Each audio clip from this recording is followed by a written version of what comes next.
Let's begin.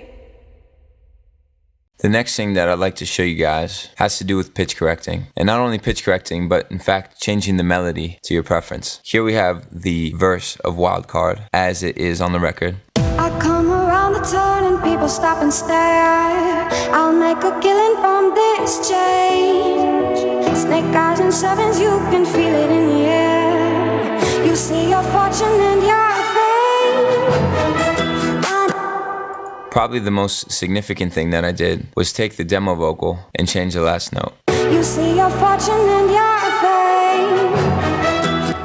So that was the original. As you can see, the fame line is a lot lower. But I'll start from the beginning and show you how I would go about pitch correcting the vocal altogether. So first we open up Melodyne, and I've already got it here loaded up. Click on transfer and just hit play. I come around the turn and people stop and stare. I'll make a killing from this change. Snake eyes and sevens, you can feel it in the air. You see your fortune and your fame.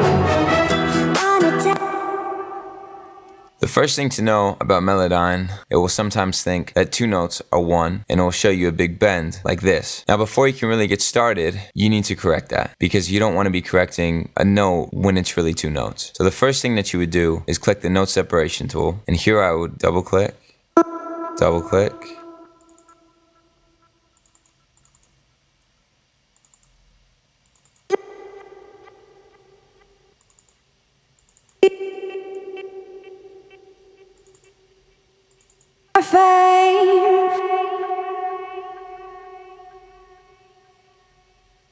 I think that's just about good enough for now. We know that we're in E minor.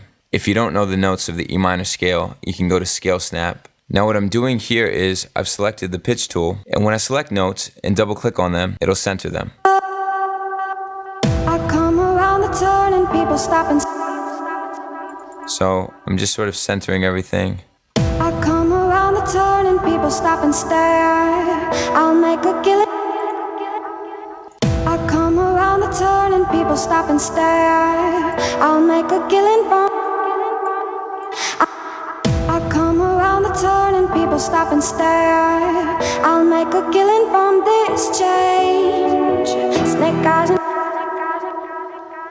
So what I'm doing now is using the pitch tool, going through it, double clicking on these notes, and just centering them. And if it seems like this note, for instance, is supposed to be a G instead of a G flat, I just drag it up. Feel it in the air. You see your fortune and your fame. So this is probably where it gets the most interesting, because I actually take this G flat and I put it all the way up to a B, which increases the tension and leads well into the chorus. You see your fortune and your fame. Sounds a little bit weird. And if you notice, this note was expecting to go down. So when I play it, just having dragged the note up, you see your fortune and your fame. You can see that sounds a little bit unnatural. So we're gonna have to get creative here. And by taking the pitch tool and setting it over the edge of the last note, you can get a nice bend. You see your fortune and your fame. Still sounds not quite natural. So maybe what we need to do is try to create an intermediate note, like the A, in between our G and our B. You see your fortune and your fame. That is starting to sound more like it. And we can make it sound even more natural by clicking here at the end of this note on the A and increasing the glide by stretching it out. You see your fortune and your fame. Now that sounds pretty much like this. You see your fortune and your fame. Which is the version that made the record. So now that we've melodied that, I'll show you the last thing of interest, which is this double that I created. I was not provided with the double for this line, but it just seemed like it needed a little bit more support than it had. Snake eyes and sevens, you can feel it in the air.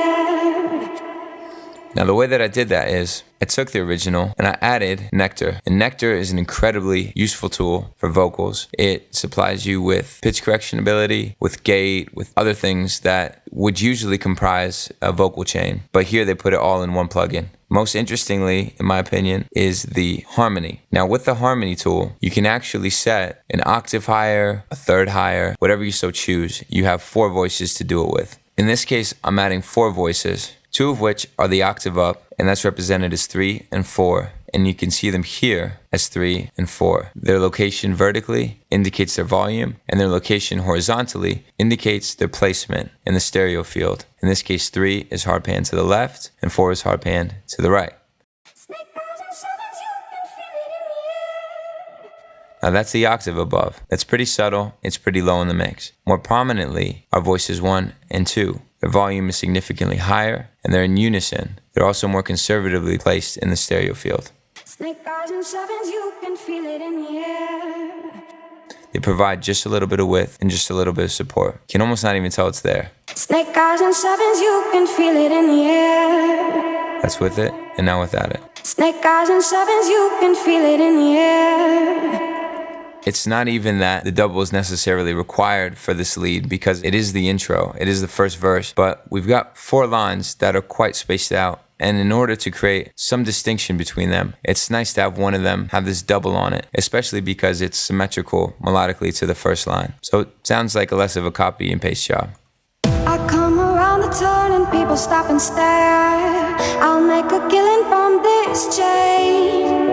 Snake eyes and sevens, you can feel it in the air. You see your fortune and your